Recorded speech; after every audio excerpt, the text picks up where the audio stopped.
This video is brought to you by North Berkeley Wine, importer and retailer of distinctive French and Italian wine. Visit them at northberkeleyimports.com.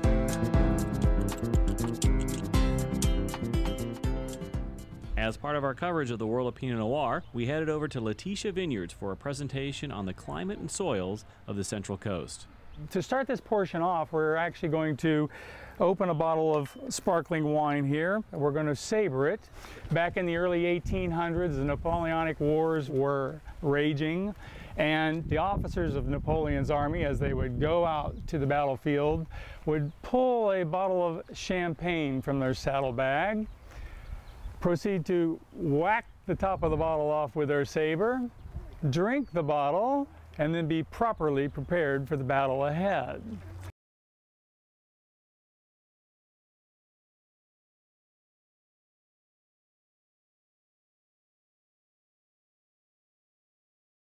Letitia was originally Maison d'Hôtes, which probably many of you know. It was planted in 1982 by the French Champagne d'Hôtes, who came over and they decided this is the perfect place to grow champagne.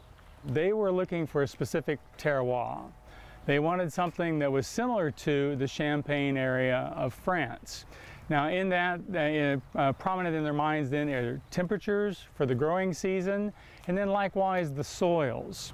So the soils in this area are quite rocky. As you've probably been told already, we have an extinct volcano, ancient volcano. When the northern hemisphere, the continent was sliding west, the ocean was being pushed underneath it, and it was creating a lot of heat, and then the rock started bubbling up from underneath into the crust, and it created those volcanoes that created this volcano. So a lot of our site is a mixture of volcanic, weathered volcanic rock and ocean floor. They call that Franciscan melange. There's a lot of coastal California. It's basically, I guess, it's like the soup, because it's all just been mixed up. But we have extremely high level of volcanic material here. A lot of these vineyards you'll find pumice stone in, and then right next to that pumice stone you'll see a piece of shale, which is calcareous in nature. Our soils here at Letitia are upturned. So if you have sediments and then you turn them up, you have one layer after another. So we really have a lot of different soils throughout the vineyard. You'll go through and there's strips of the clay deposits, and then you can go over 30 yards and there will be something else there, more of a sandy, loamy type soil, and it just changes even through the blocks. We have Pinot Noir pretty much on all the different soil types we have here at Letitia, and you certainly can tell the difference in the wines. In general, the clay soils are a heavier soil. If you've got clay, if you're familiar with clay, it holds water. For us, for the wines that we make, we prefer a soil that drains better. Now, we've got clay here, but it's kind of in pockets.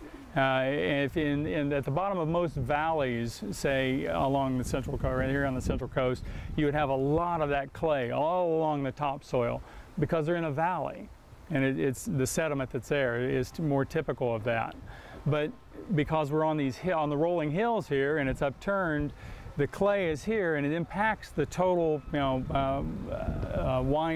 the wine that's made from a blend of the different areas, but we tend to prefer the wines that are on the rocky, well-drained soils.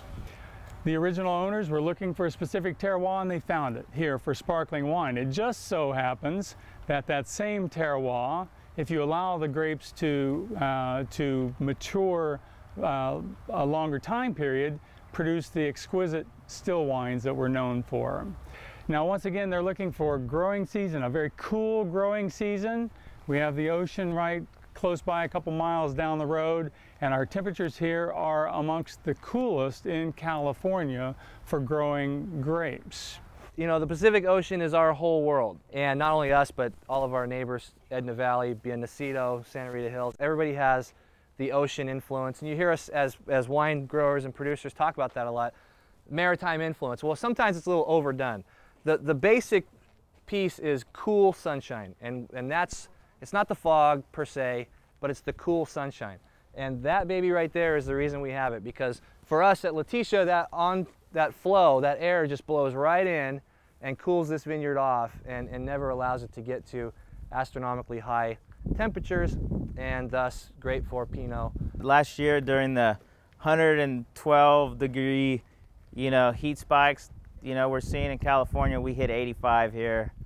So it is a big benefit having this buffering effect of the Pacific Ocean, 3 miles away, 4 miles away.